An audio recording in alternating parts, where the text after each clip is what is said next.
Ingin Bapak Ibu guru, karena sudah waktu, kegiatan pengimbasan ini kita akan mulai dengan terlebih dahulu paparan materi disampaikan oleh Ibu Kepala Sekolah mengenai materi pola berpikir bertumbuh atau PPB.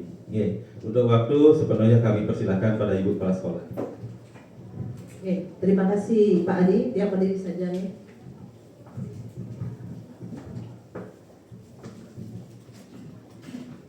Ya, terima kasih Bapak Ibu yang sudah hadir dalam kegiatan kopi kita yang mulai kita awali di tahun pelajaran tahun ini. Jadi kegiatan seperti tadi disampaikan bahwa ini adalah bagian dari diseminasi atau pengimbasan dari kami yang kemarin diberikan tugas untuk mengikuti diklat tentang PM, pembelajaran mendalam. Bapak Ibu mungkin pernah mendengar pola pikir tetap dan pola pikir bertumbuh. Jadi coba apakah Bapak Ibu bisa menyebutkan contoh kita sebagai guru, pola pikir tetap itu seperti apa? Mungkin ada yang bisa? Ya, pola pikir bertumbuh itu contohnya seperti apa? Nah, mana menurut Bapak Ibu yang harus ada di diri kita? Sebagai guru dulu, apakah yang PPT atau yang PPB? Yang lebih baik bagi bertumbuh. Ya, namanya bertumbuh berarti berproses ke arah yang lebih baik, semakin baiknya. Bapak Ibu, jadi kalau contohnya kalau kita sebagai guru yang tetap itu pola pikir yang seperti apa misalnya contohnya. Jadi mindset growth. Ya benar ya bahasanya. Ya, pola pikir bertumbuh. Kemudian pola pikir tetap. Mix mindset. Ya. Ya kalau yang tetap itu contohnya apa misalnya? Misalnya tentang berkaitan dengan pembelajaran mendalam misalnya.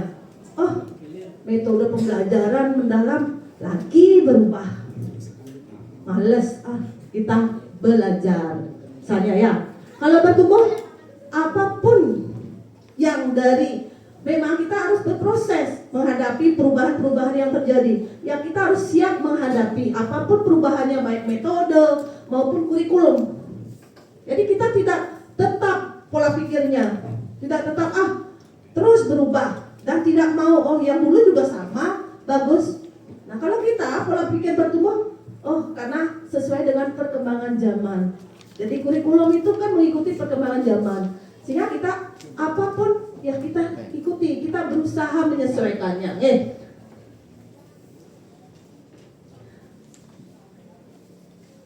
Nah, di sini. Nah, ini menurut Profesor Abdul Muti, kalau orang berpikir dengan growth mindset, maka dia yakin masalah yang hanya sedikit itu ada jalan keluarnya yang banyak. Karena itu jangan menyerah, jangan putus asa. Yakinlah ada jalan keluarnya. Jadi kita berusaha. Jika ada permasalahan, selesaikan dengan sebaik-baiknya. Jangan berpikir, masalah biarin aja. Ya, kita berusaha mencari penyelesaiannya. Nah, ini konsep pola pikir bertumbuh di sini. Jadi kita sebagai seorang guru, bagaimana kita memiliki pola pikir yang bertumbuh, growth mindset, jangan yang tetap. Demikian juga kita juga mengarahkan siswa kita juga sama. Bagaimana kita mengarahkan agar siswa kita juga memiliki pola pikir bertumbuh. Jadi di sini pola pikir bertumbuh itu kita dasarnya itu adalah pola pikir kita dulu. Baru kita dengan pola pikir itu kita akan ke tindakan apa yang akan kita lakukan, sehingga kita akan menentukan hasil yang terbaik yang kita inginkan. Dan pola pikir kita dulu kita perbaiki untuk menghasilkan tindakan yang sebaik-baiknya, sehingga akan mendapat hasil juga yang terbaik. Nah, di sini kita lihat bahwa pola pikir manusia itu berbeda-beda. Jadi mindsetnya itu berbeda-beda, tidak ada yang sama. Nah, di sini kita bisa membedakan pola pikir tetap dan pola pikir bertumbuh. Jadi yang tetap yang bagian mana? Bapak Ibu? Yang di atas, kemudian yang di bawah pola pikir bertumbuh. Nah, challenge, benar ya challenge? Challenge itu tantangan. Ya. Jadi kalau pola pikir tetap, kita diberi tantangan misalnya, oh kita menggunakan sekarang adalah pembelajaran mendalam. Baru ditambah seperti itu Bapak Ibu sudah menghindar. Atau dibuat untuk membuat RPP yang gininya pembelajaran mendalam, Bapak Ibu sudah menghindar. Itu berarti Bapak Ibu masih pola pikirnya tetap. Dan kalau Bapak Ibu, oh ya kita menerima apapun perubahan yang ada. Jadi menerima segala perubahan, baik kurikulum, metode dan sebagainya. Nah itu adalah pola pikir bertumbuh namanya ya. Yang di sini obstacle ya itu bahasanya ya. Itu artinya apa? Rintangan. Nah, kalau Bapak Ibu menghadapi rintangan atau siswa kita menghadapi rintangan. Nah, misalnya dalam kalau kita kembalikan ke siswa, challenge itu misalnya diberi kalian ikut lomba ini misalnya nulis aksara. Tapi mereka yang memang pola pikirnya tetap yang menghindar, oh saya nggak bisa, saya nggak mampu untuk nulis aksara itu sulit. Nah kalau sudah pola pikir bertumbuh, oh saya akan berusaha belajar. Dengan itu jadi bertumbuh berusaha belajar sebaik-baiknya sehingga bisa untuk mengikuti lomba itu. Nah kemudian yang obstacle itu yang tadinya obstacle apa artinya? Rintangan. Nah ada rintangan. Nah dia pola pikir tetap dia akan menyerah menghadapi rintangan tersebut. Namun dia memiliki pola pikir bertumbuh, dia akan bertahan, tetap bertahan biarpun ada rintangan apapun. Jadi tetap bertahan untuk maju. Dan selanjutnya ini effort. Effort itu usaha. Jadi kalau ada usaha atau peluang, mereka akan memanfaatkan sebaik-baiknya peluang yang ada untuk pola pikir bertumbuhnya. Kalau yang tetap itu akan menganggap itu adalah suatu hal yang mubazir untuk dilakukan. Kemudian ada kritik. Nah, kalau misalnya kita sebagai guru dikritik misalnya cara mengajarnya. Oh ibu misalnya kita memberikan siswa misalnya suatu kuesioner dikritik. Nah itu kita merasa bahwa kritik itu adalah menyerang kita sehingga kita tidak terima. Oh saya loh sudah bertahun-tahun jadi guru, saya cara mengajarnya sudah bagus, kenapa tidak dianggap sama siswanya bagus atau baik? Nah itu jadi menerima kritik itu merasa itu adalah sebuah serangan. Atau misalnya teman sejawat kita mengkritik kita juga, nah kita menganggap itu adalah menyerang pribadi kita, atau kita tidak terima. Nah itu masih pola pikir tetap. Nah kalau kita menerima kritikan, kalau kita sudah pola pikir bertumbuh, maka kritikan itu sebagai informasi untuk memperbaiki diri kita ke arah yang lebih baik. Biarpun kita misalnya dikritik oleh siswa tentang misalnya cara mengajar dan sebagainya, ya kita hadapi itu dengan sebaik-baiknya. Dan kita jadikan kritik itu untuk memperbaiki. Kemudian sukses orang lain, melihat kesuksesan orang lain, sukses others. Ya, kalau kita melihat orang lain sukses, kalau kita masih dalam pola pikir tetap, nah itu merupakan suatu ancaman. Misalnya kita melihat, oh teman kita menang lomba karya tulis misalnya ya, misalnya ada guru yang menang lomba apa, oh kita merasa, merasa terancam, saya kalah dengan dia, gitu kan? Saya kalah dengan dia. Nah itu berarti Bapak Ibu masih di pola pikir tetap. Nah jika kesuksesan teman kita merupakan inspirasi kita untuk lebih baik lagi, oh dia bisa, kenapa saya tidak? Itu merupakan pola pikir bertumbuh. Jadi jadikanlah sukses orang lain itu untuk kita lebih baik lagi, lebih maju. Jangan merasa bahwa itu adalah suatu ancaman atau persaingan bagi kita. Demikian juga ke siswa, sama. Ya, kesuksesan temannya bukan merupakan ancaman, tapi inspirasi. Bagaimana agar kita sama dengan dia. Itu pola pikir bertumbuh dan pola pikir tetap. Jadi maunya Bapak Ibu sebagai guru itu berada di mana? Ya, bertumbuh pastinya ya. Dan demikian juga Bapak Ibu sebagai guru juga harus menginspirasi siswa kita agar juga berada di pola pikir bertumbuh. Nih, lanjutkan. Niki adalah perbedaan suara pola pikir tetap dan suara pikir bertumbuh. Nah gini, kalau yang tetap, kalau saya gagal, berarti saya tidak mampu. Berarti tidak mau berusaha kan? Nah kalau yang pola pikir bertumbuh, kegagalan itu kalau saya gagal, berarti saya harus belajar lagi dan mencoba lagi. Jadi bukan tidak mampu, tapi mau berusaha lagi. Nah itu bedanya. Jadi ini suara pikir tetap, salah satunya lagi kesalahan menunjukkan kelemahan saya, sehingga harus dihindari dari demi menjaga nama baik. Nah itu kalau yang tetap. Kalau yang bertumbuh itu adalah kesalahan merupakan sebuah proses belajar dan peluang untuk meningkatkan potensi diri. Jadi kita belajar dari kesalahan, bukan kesalahan yang membuat kita berhenti untuk belajar. Jadi itu kalau, nah itu banyak. Jadi contohnya, jadi Bapak Ibu nanti bisa buka. Nah ini sudah dibagikan nih. Nah untuk mencapai atau kita bisa berpikir ke arah bertumbuh ini guru itu tidak bisa sendiri. Kita sebagai guru tidak bisa sendiri. Ini harus berkolaborasi dengan murid terutamanya. Jadi kita sebagai guru ya, ini kan kita ini sebagai guru dengan murid sebenarnya ya. Jadi kita juga ini membentuk komunitas belajar. Jadi berkolaborasi. Jadi tidak bisa sendiri gurunya. Jadi bisa dengan bagaimana dengan hubungannya dengan murid, bagaimana hubungan guru itu dengan teman sejawat atau antara guru, dan bagaimana dengan orang tua. Jadi ini saling berhubungan. Jadi hubungan guru dan murid adalah yang sangat penting, sebab itu adalah proses awal dari pembentukan PPB, bukan PBB, PPB di dalam kelas. Jadi pola pikir bertumbuh, terutama untuk siswa. Lanjut. Kemudian ada perbedaan di sini, ada jenis pujian. Kita mungkin hanya sering melakukan bahwa pujian pribadi, bukan pujian prosesnya. Ini ada perbedaan. Jadi Bapak Ibu harus belajar untuk memberikan pujian proses, jangan pujian pribadi. Nah, contoh di sini untuk pujian pribadi, kamu pasti pintar.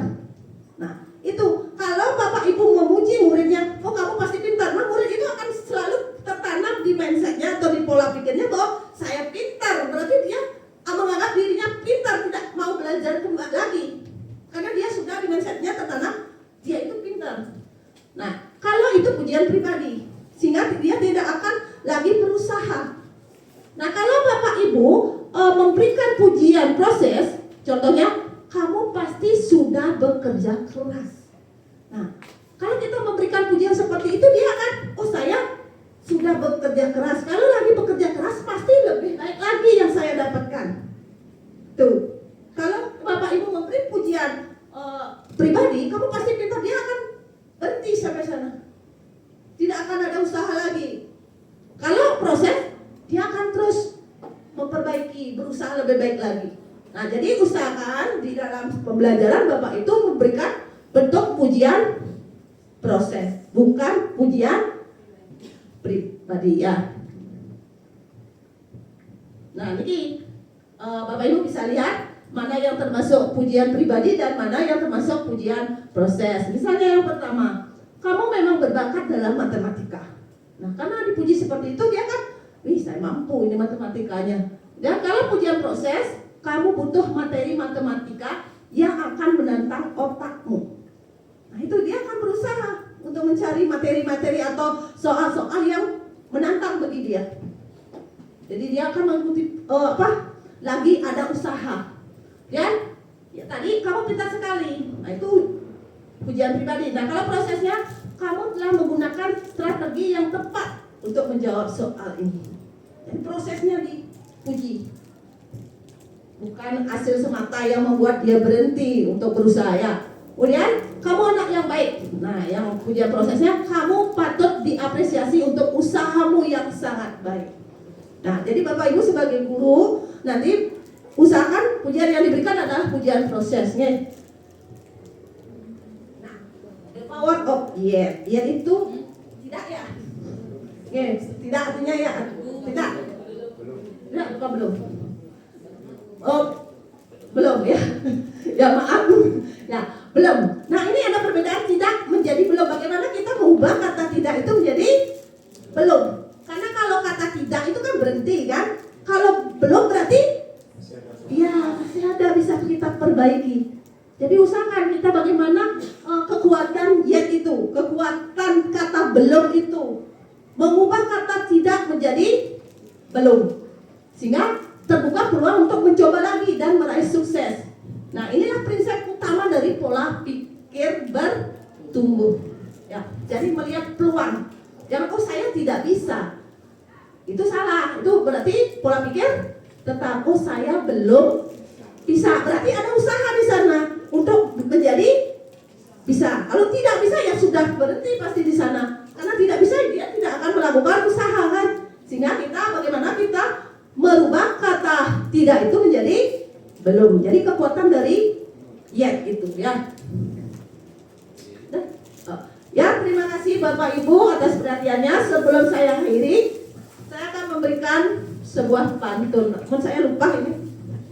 Jadi saya nyontek dulu. Oke. Menanam padi, minta cakepnya ya. Menanam padi di sawah basah. Tumbuh subur karena usaha. Jangan takut salah dan lelah. Pola pikir bertumbuh kuncinya. Terima kasih. Yang untuk selanjutnya akan dilanjutkan oleh narasumber yang kedua. Terima kasih. Jadi inti dari semua materi sebenarnya ini ada pada pembelajaran mendalam. Ini yang sering digaungkan saat ini, pembelajaran mendalam. Namun sebelumnya sudah disampaikan oleh Ibu Kepala Sekolah bahwa sebelum kita belajar, tentu kita mempunyai pola pikir bertumbuh seperti tadi. Kalau Bapak Ibu tidak mempunyai pola pikir bertumbuh, saya yang di depan ini tidak bermakna. Oke. Kalau Bapak Ibu masih pola pikir tetap, saya keluar-keluar keras-keras juga ngomong tidak akan berguna sama sekali, tidak akan bermakna. Oke. Jadi kalau Bapak Ibu sudah mempunyai mindset bahwa pola pikir bertumbuh, pasti saya di depan ini ada gunanya, ada maknanya. Kami di depan ini pasti ada gunanya.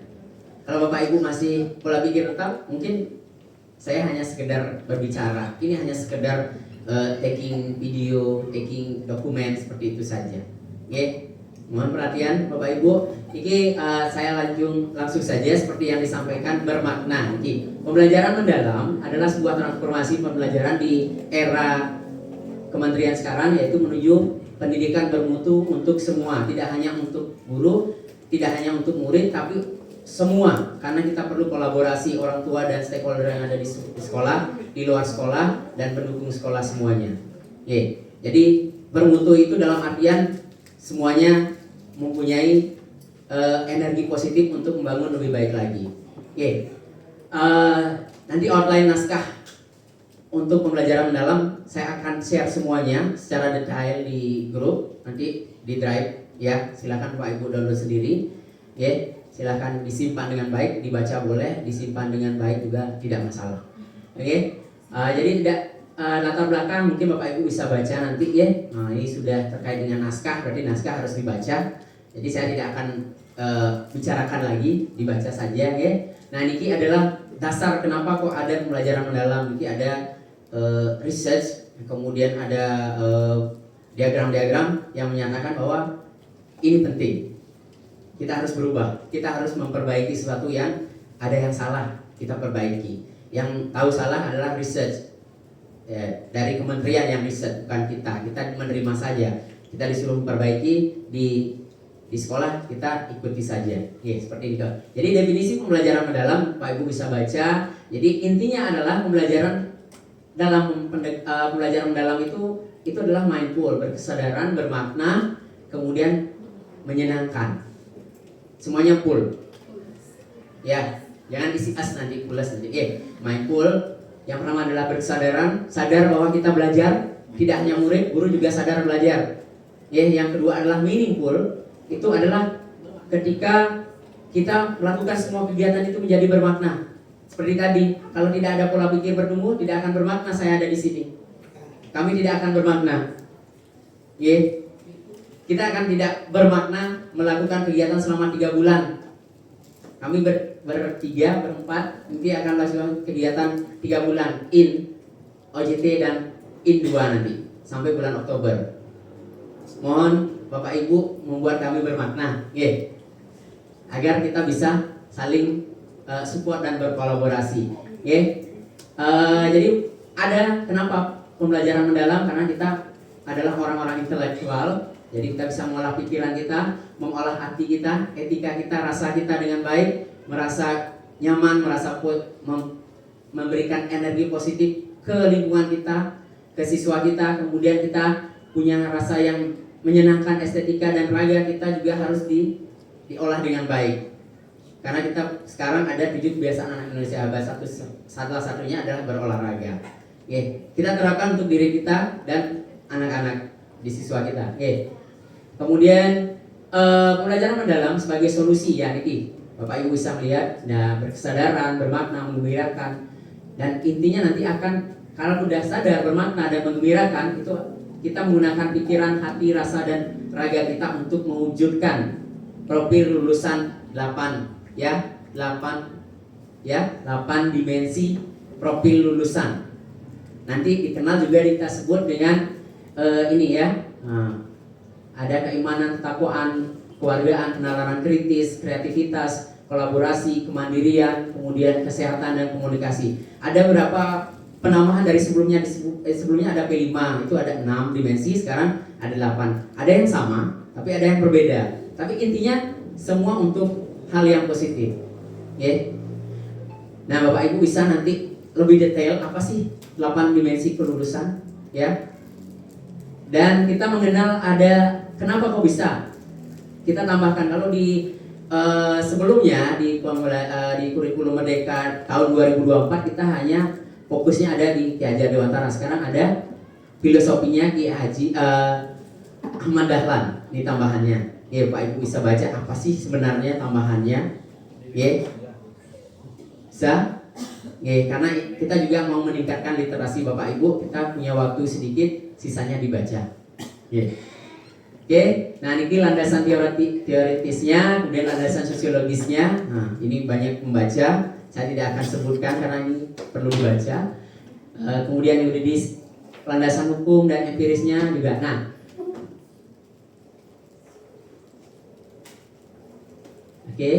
niki kerangka pembelajaran mendalam. Bapak Ibu mungkin pernah dengar ada 8334. Itu sering di TikTok dan di Instagram, di short itu ada 8334. 8334 itu adalah inti dari pembelajaran mendalam. 8 itu adalah dimensi profil ya. 8 dimensi profil kelulusan ya. Itu ada 8, sudah kami sebutkan tadi. Yang kedua itu adalah 83-nya itu adalah prinsip belajar.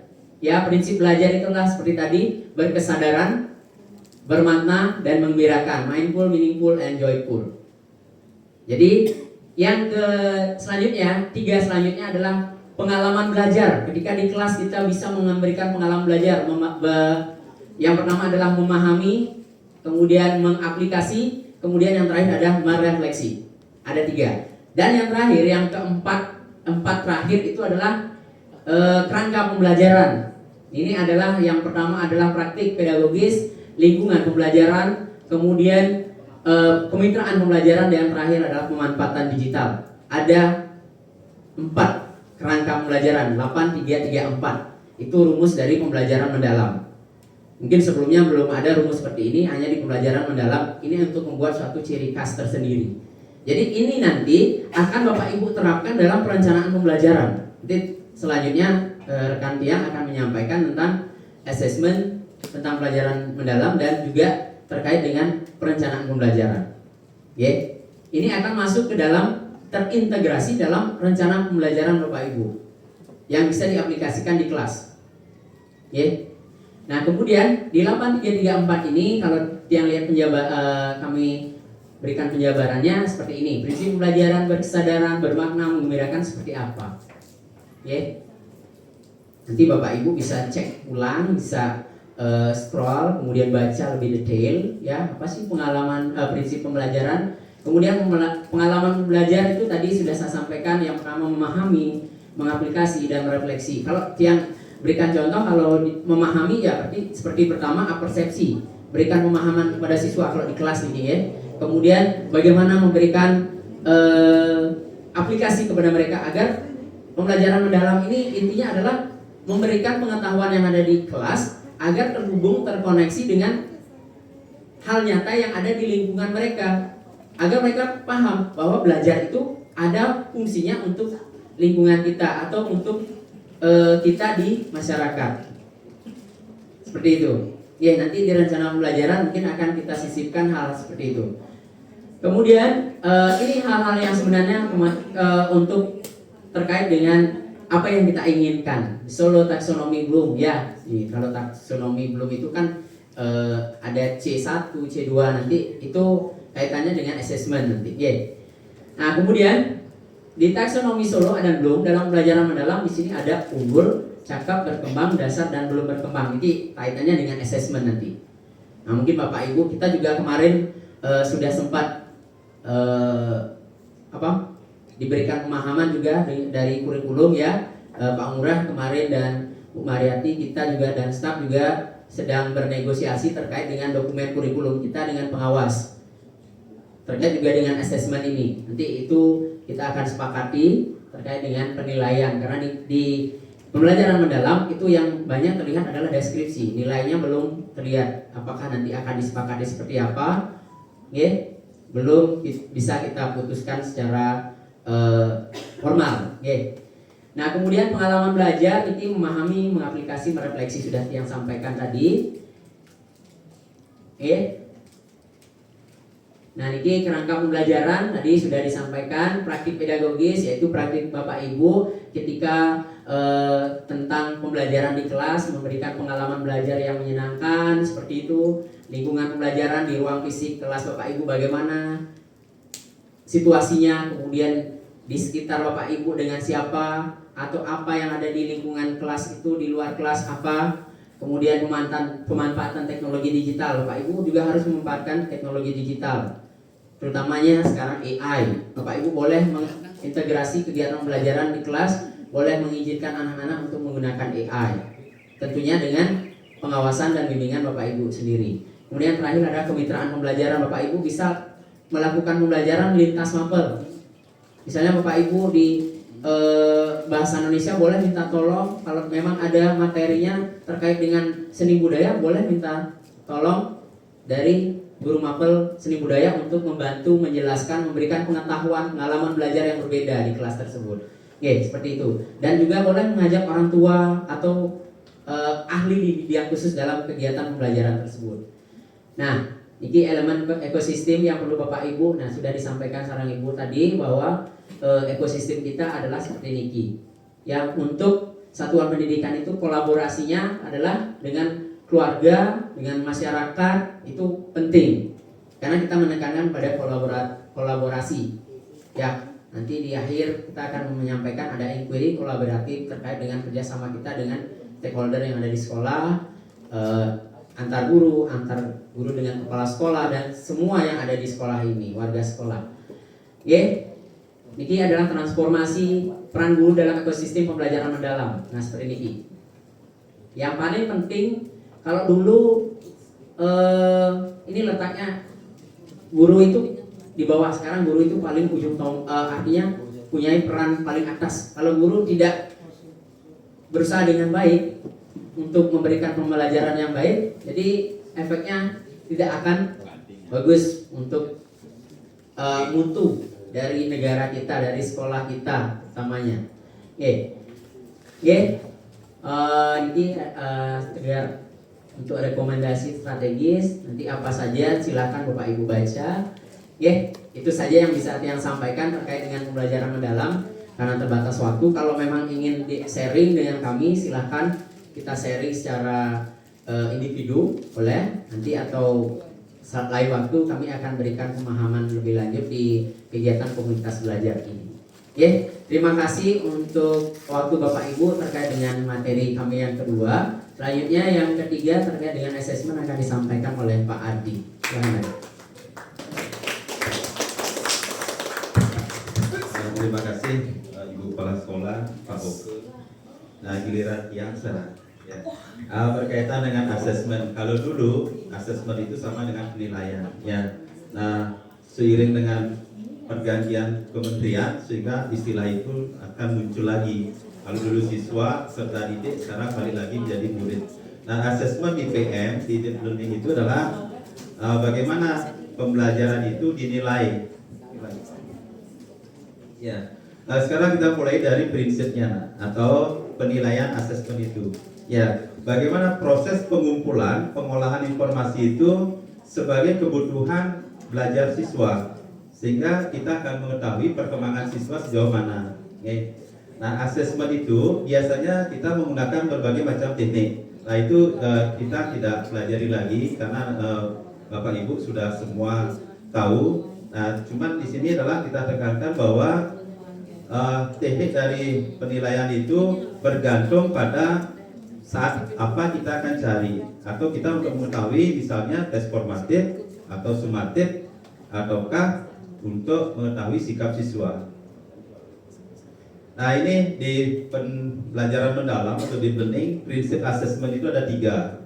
Ya, yang pertama adalah berkeadilan. Nah, itu berlaku untuk seluruh siswa, tidak lagi bersifat biar tidak bias. Kita menengok latar belakang siswa itu tidak diperbolehkan menurut prinsip daripada PM itu.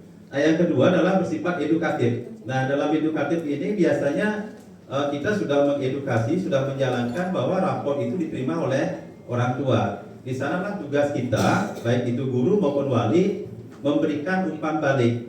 Anak saya dapat sekian, berarti anak saya perlu ditingkatkan bagian mananya. Nah, itu bersifat edukatif. Nah, berikutnya adalah bersifat objektif. Ya, objektif itu bahwa penilaian itu bersifat secara faktual, bisa kita pertanggungjawabkan.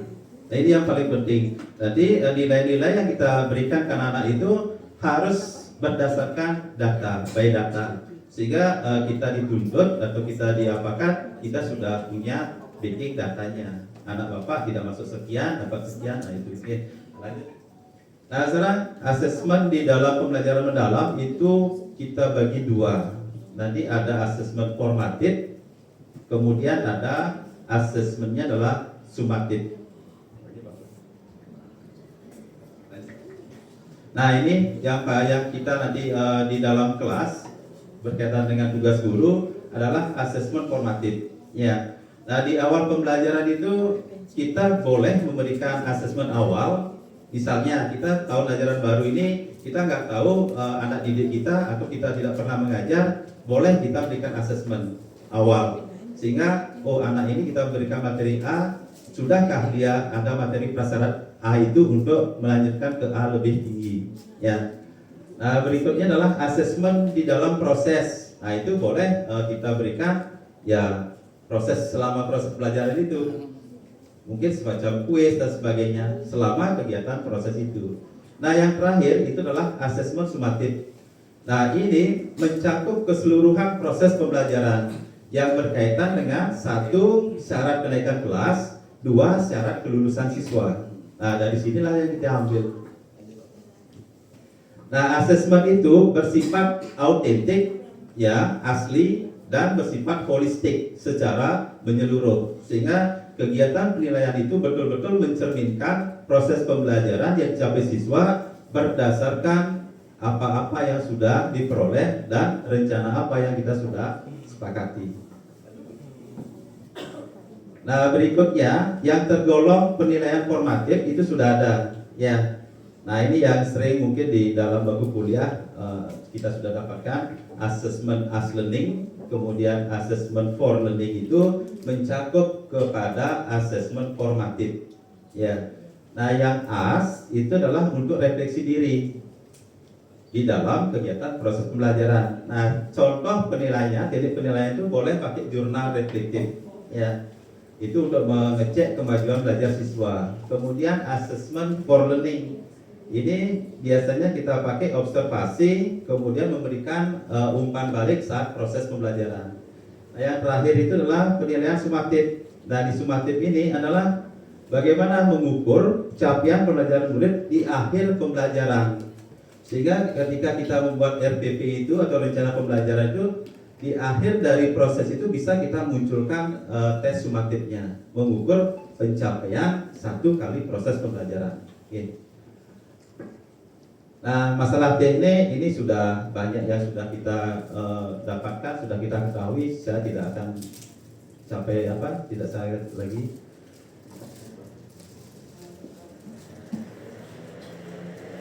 Nah, yang ini kalau kita dulu namanya taksonomi belum ada C1 sampai C6. Sekarang di pembelajaran mendalam itu sudah dihubungkan, ya.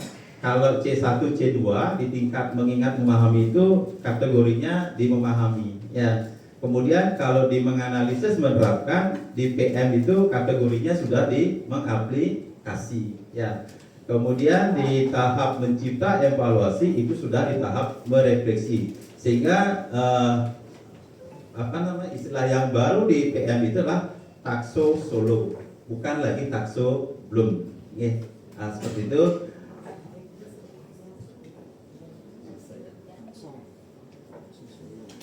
Nah, ini masalah rasional ya, sama yang tadi. Nah, berkaitan dengan penilaian afektif dan keterampilan itu bisa Bapak Ibu lihat di refleksi, di mengaplikasi, di prinsip pembelajaran itu di afektifnya jelas akan mengukur sikap. Kemudian di praktek atau di psikomotor itu adalah tentang keterampilan secara fisik. Nah, di memahaminya sudah jelasnya. Nah, di sana peran guru adalah bagaimana Bapak Ibu memfasilitasi dan sebagai aktivator dalam kegiatan pembelajaran. Sehingga pembelajaran itu tidak mandek hanya di satu mapel. Silakan Bapak Ibu berkolaborasi di lintas mapel. Misalnya saya matematik, Pak Ari IPS belajar tentang skala, boleh dengan saya gitu. Ya, nah, itu seperti itu disarankan tidak hanya mandek di satu mapel saja. Silakan berkolaborasi. Mungkin itu saja yang bisa saya berikan berkaitan dengan waktu. Masalah asesmen saya kira Bapak Ibu sudah sering melakukan. Nah, untuk materi yang terakhir ini yang paling penting adalah bagaimana kita bisa merencanakan pembelajaran sesuai dengan prinsip pembelajaran bermakna, berkesadaran dan menggembirakan. Untuk waktu yang persilakan pada Bapak Ibu berkaitan dengan perencanaan pembelajaran.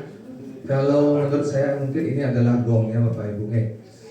Artinya inti dari segala inti apa yang sudah kita bicarakan tadi adalah di sini Bapak Ibu. Jadi mohon Bapak Ibu untuk memperhatikan dan menyimak dengan baik supaya setidaknya nanti kita bersama di sini bisa menyusun RPP sehingga menjadi RPP yang baik. Dan menurut Pak Lurah kemarin, RPP yang baik itu adalah RPP yang jadi dan dikumpulkan, kan kita Pak ya? Yang nambahkan dan dilaksanakan nanti sesuai dengan PM. Kan? Lanjut Pak Bro. Lanjut. Terus ini naskah.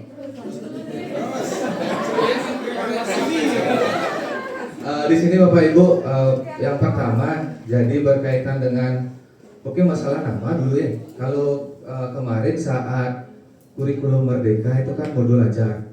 Nah, kalau makin untuk sekarang itu adalah perencanaan pembelajaran.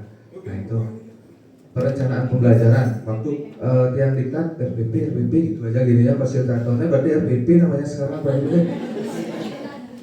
Nah, terus untuk siswanya, kalau dulu kita kan buat siswa ada peserta didik, makin murid agak jadul kayak gini. Tapi untuk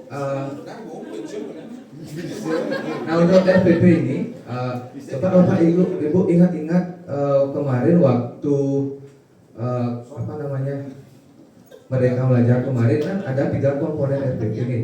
Pak Ibu masih ingat apa saja? Ada tujuan pembelajaran, ada apa lagi Bu? Langkah-langkah kegiatan pembelajaran sama asesmen. Nah, itu komponen yang harus ada dulu. Itu karena dulu baru komponen. Itu yang dulu Pak Ibu. Kalau sekarang ini perbedaannya ada 4 komponen. Ada 4 komponen utama yang harus ada dalam RPP itu. Yaitu yang pertama identifikasi. Nah, kemudian yang kedua desain pembelajaran, yang ketiga pengalaman belajar, kemudian yang nomor 4 asesmen. Kayaknya nomor 4 ini sama dengan yang dulu nih. Nah, ini harus ada Bapak Ibu dalam setiap komponen RPP itu. Misalkan identifikasi. Pada identifikasi apa saja yang harus ada? Nah, sudah ada di sana, yaitu mengidentifikasi kesiapan murid, itu yang pertama. Kemudian yang kedua memahami karakteristik materi pelajaran. Kemudian yang ketiga itulah menentukan dimensi profil lulusan. Minimal harus ada yang C Bapak Ibu. Nanti dalam identifikasi ini boleh Bapak Ibu hanya cantumkan yang C. Menentukan dimensi profil lulusan. Ada berapa Pak Ibu dimensi profil lulusan?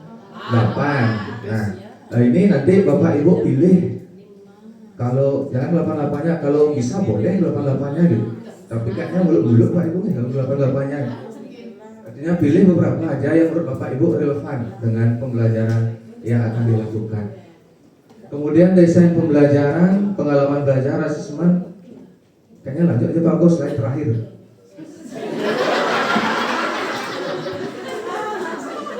Ini maksudnya dia langsung memberikan dengan realnya itu Pak Ibu. Artinya bagaimana sih kita menyusun RPP ya? Sekian dan terima kasih. Nah ini maksudnya biar langsung kelihatan ini RPP-nya, ini penjelasannya itu biar kayak tadi kan agak teoretik banget itu. Nah kalau ini kan langsung kita melihat realnya desain RPP seperti apa. Nah untuk desain RPP Bapak Ibu, ini adalah contoh di modul pakai kolom. Nah Bapak Ibu nanti bisa juga menuruti seperti ini. Kalau Bapak Ibu ingin menuliskan secara linier juga tidak salah Bapak Ibu.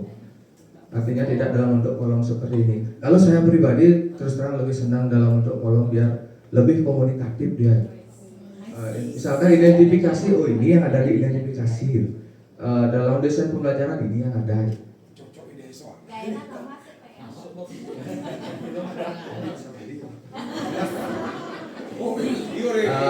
Baik Bapak Ibu, yang pertama apa yang harus kita lakukan, bagaimana apa istilahnya ya, mewujudkan dari rumus tadi kan ada rumusnya katanya PM ini Pak Ibu nih, yang 8334 itu bagaimana kita mewujudkan dalam satu RPP, bagaimana kita memasukkan semua itu dari satu RPP, ini di mana dimasukkan, di mana dimasukkan, itu kita kan ya masih abu-abu gitulah.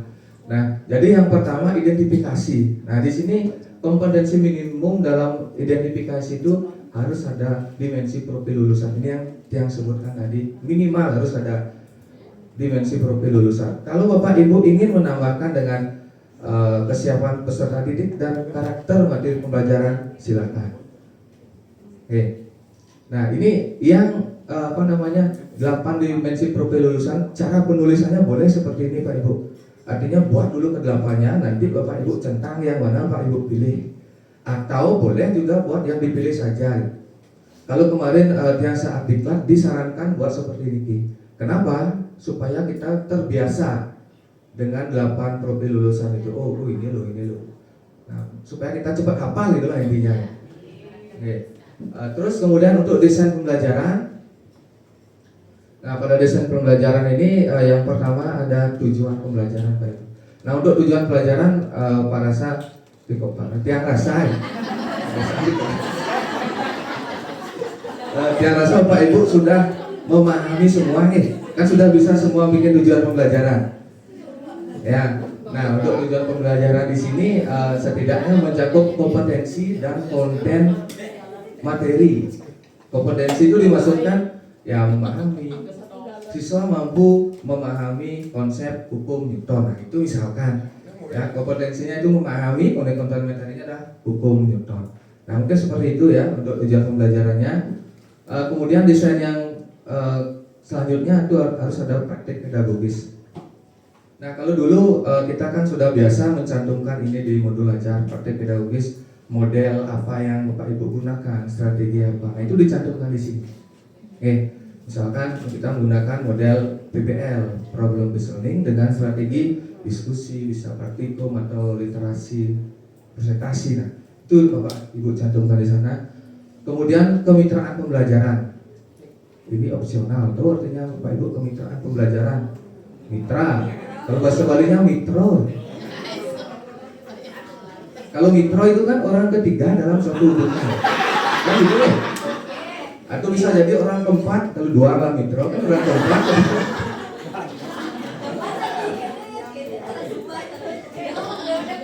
Nah, Ya, ada uang jam ini saya ingin. jadi sebelum menit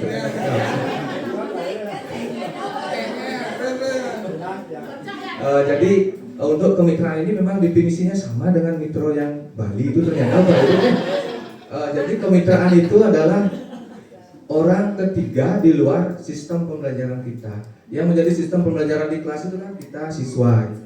Nah, bisa jadi dalam mencapai tujuan pembelajaran itu kita perlu orang luar. Contohnya misalkan kalau yang di IPA praktek misalkan ke lab, yang menjadi mitra di sana adalah laboran, nah seperti ini Bapak Ibu.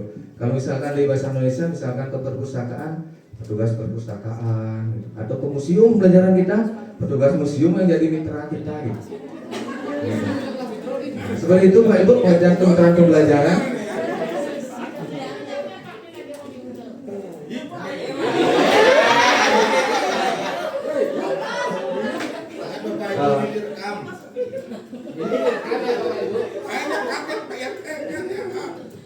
Untuk kemitraan ini opsional Pak Ibu ya. Artinya kan tidak mungkin dalam setiap pembelajaran itu kita proses pembelajaran kita itu ada kemitraan luar. Nah, opsional, bisa dimunculkan bisa juga tidak. Kalau seandainya merasa perlu dimunculkan ya silakan dimunculkan Bapak Ibu. Nah, kemudian lingkungan pembelajaran. Nah, di sini ada 3 lingkungan pembelajaran. Yaitu budaya belajar, lingkungan fisik, dan lingkungan virtual. Nah, kalau budaya belajar ini nanti Bapak Ibu dalam pembelajaran itu kira-kira budaya apa yang ingin Bapak Ibu munculkan. Nah, itulah yang dituliskan di sana. Misalkan budaya gotong royong, gitu, saling menghargai, itu misalkan. Nah, itu silakan dituliskan di sana. Kemudian kalau lingkungan fisik ini kan sudah biasa ruang kelas atau ruang perpustakaan atau yang lainnya. Nah, kemudian lingkungan virtual. Nah, di sini kita bisa menggunakan apa namanya kayak Google dan seperti itu, ChatGPT dan yang sebagainya. Nah, itu untuk lingkungan pembelajaran.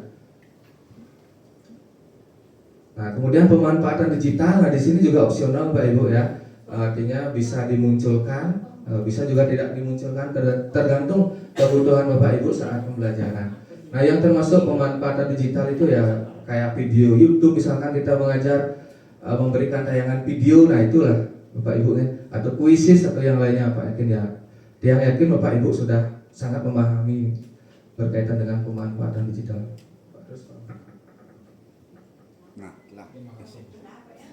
Nah, ini pengalaman belajar.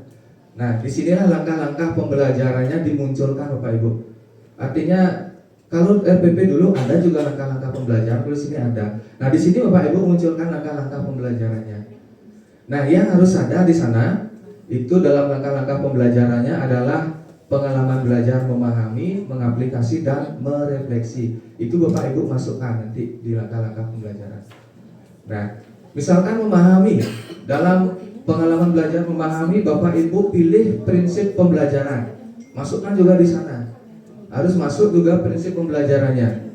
Yang 3 tadi Bapak Ibu ya, yang bermakna, menggembirakan, berkesadaran dari saya. Nah, itu bisa dipilih, tidak mesti harus ketiga-tiganya dimasukkan. Bisa dipilih 1 atau 2 Bapak Ibu. Dan tentunya Bapak Ibu memilih prinsip pembelajaran itu, dan tentunya dalam langkah pembelajaran harus mencerminkan itu Pak Ibu. Oke. Nah kemudian sama juga dalam mengaplikasikan juga sama seperti itu. Dalam mengaplikasikan, jadi prinsip pembelajaran itu juga harus dipilih. Misalkan ya salah satunya lah sama kayak tadi, direfleksikan juga sama, merefleksikan. Nah sebenarnya ini sudah kita lakukan dulu Pak Ibu, langkah-langkah pembelajaran kan mulai dari membuka pembelajaran, kegiatan inti, kegiatan penutup. Ini sudah dilakukan, tinggal Bapak Ibu nanti praktisnya di lapangan, tinggal Bapak Ibu mencantumkan saja, memahaminya di mana Pak Ibu letakkan. Biasanya ini terletak di kegiatan pendahuluan pembelajaran. Nah dalam pendahuluan biasanya kan kita memberikan pertanyaan pemantik atau misalkan diskusi sebelum pembelajaran berkaitan materi yang terkait sebelumnya atau yang sudah dipelajari pada kelas sebelumnya. Itu kan proses memahami Bapak Ibu. Nah di sana bisa Bapak Ibu taruh memahaminya. Kemudian mengaplikasikannya di mana? Biasanya di kegiatan inti mengaplikasikan. Setelah kita memahami suatu materi, misalkan kalau saya hukum misalkan komersi medas itu misalkan. Nah di kegiatan inti saya kasih dia praktikum atau latihan soal yang berkaitan dengan itu, udah mengaplikasikan Pak Ibu. Nah kemudian jangan lupa juga cantumkan berkesadaran atau prinsip pembelajarannya itu dan menggembirakannya. Nah di sini pada merefleksi juga sama seperti itu Bapak Ibu.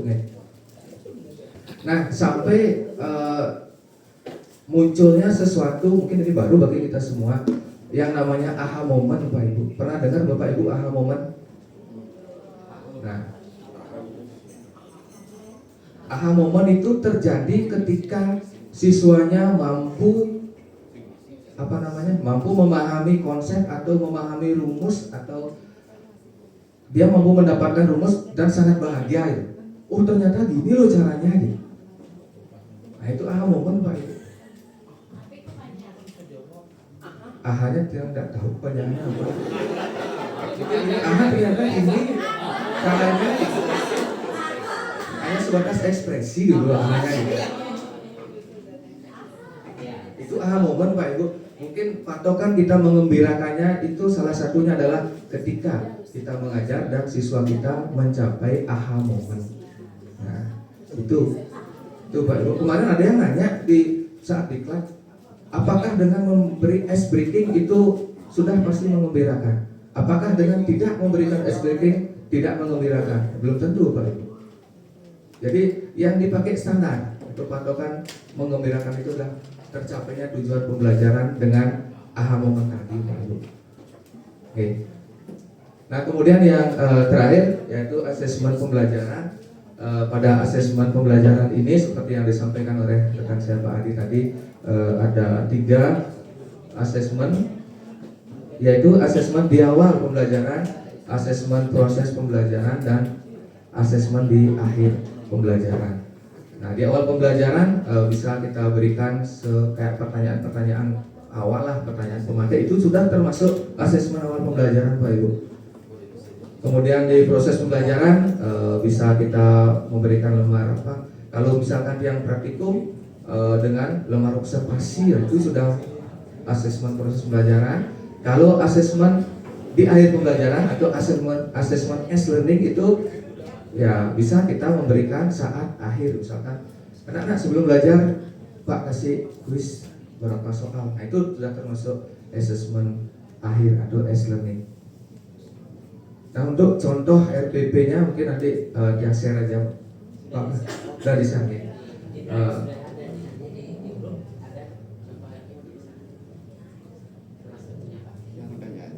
Baik Bapak Ibu, demikian yang bisa yang sampaikan karena lagi 2 menit sudah setengah 4. Jadi untuk waktunya yang kembalikan. Terima kasih. Bapak Ibu silakan berikan aplaus pada Pak Wayan. Ternyata pantesan Pak Wayan beli diamang terakhir gitu. Ternyata ya lah masih dia cemblong di CB12 itu. Ya mungkin disimpan gitu. Makanya dia menyatakan aha moment, berarti momennya saat ini dia keluar gitu. Ya tadi Oke, terima kasih Bapak Ibu Sinareng Sami sudah mengikuti dengan baik terkait dengan pengibasan apa yang kita lakukan. Mudah-mudahan dengan waktu yang singkat ini apa yang kita sampaikan kepada Bapak Ibu semuanya kembali bermakna, mengembirakan dan berkesadaran. Sadar dumun, habis sadar kemudian bermakna, habis itu joyful, menyenangkan. Itu yang bisa saya berikan karena sudah waktu. Kami dari tim